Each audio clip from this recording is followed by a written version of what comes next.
Shalom sahabat yang baik hati, salam sehat selalu bagi kita semuanya. Marilah kita bersatu dalam doa. Allah Bapa, dalam Yesus Kristus, kami bersyukur Engkau sungguh sangat baik mengingat kami dengan belas kasihan Tuhan, dan biarlah hidup kami senantiasa dipenuhi kasih Tuhan melalui firman-Mu. Amin.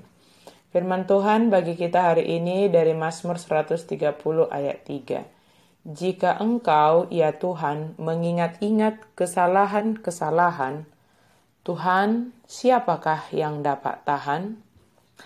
Molotong maju jurho ale Jehovah diah kadosa, tungi sema manaha jongjong ali Tuhan.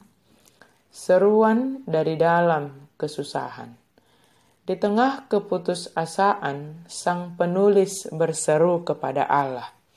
Keputusasaan menyebabkan kita merasa terasing dan jauh dari Allah.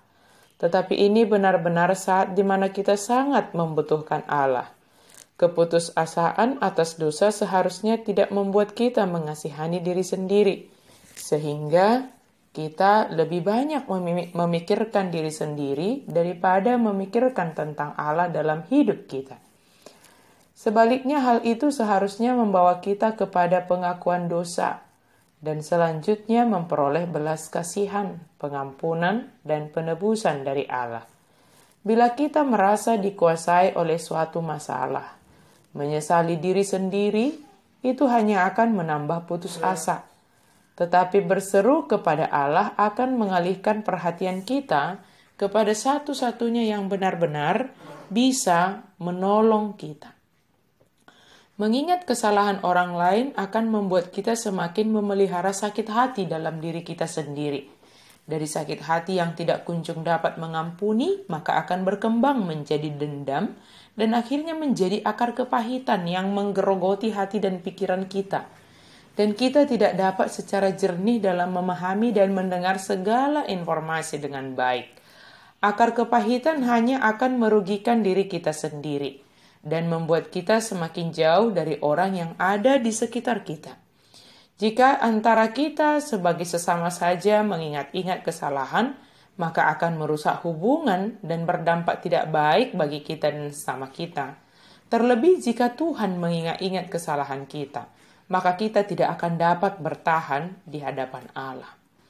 Mengingat-ingat kesalahan atau menyimpan kebencian adalah seperti membangun tembok di antara Anda dan orang lain, dan nyaris tidak mungkin untuk berbicara secara terbuka jika penghalang itu masih ada.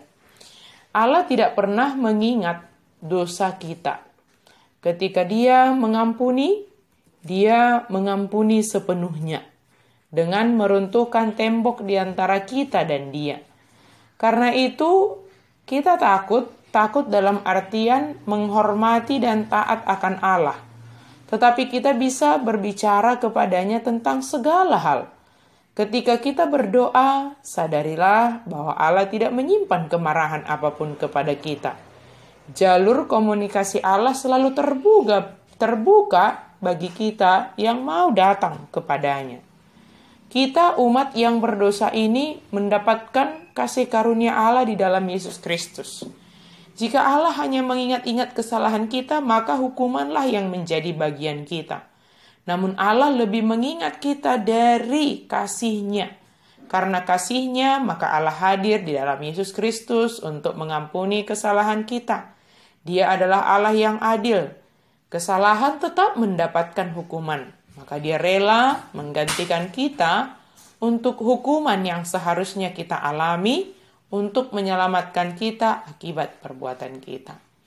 Sahabat yang baik hati, mari senantiasa bersyukur atas kasih Allah bagi kita.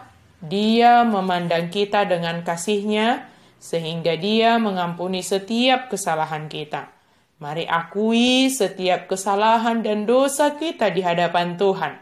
Bertobat dan hidup dalam belas kasihan Allah yang dianugerahkan bagi kita di dalam Yesus Kristus.